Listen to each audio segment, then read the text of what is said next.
जन्म से भले दोनों रहेंगे साथ में, करम तो है विधाता के हाथ में।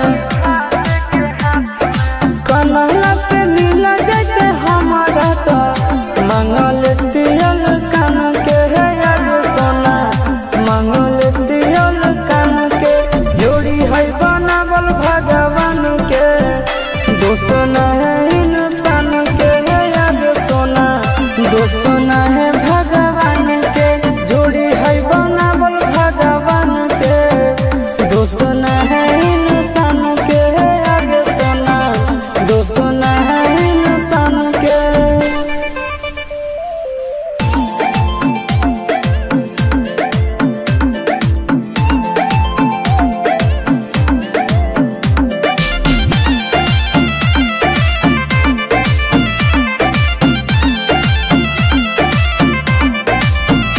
आगे तोर नहीं कसूर नहीं हमर कसूर गे, दोनों के कैला का ऊपर वाला दूर गे।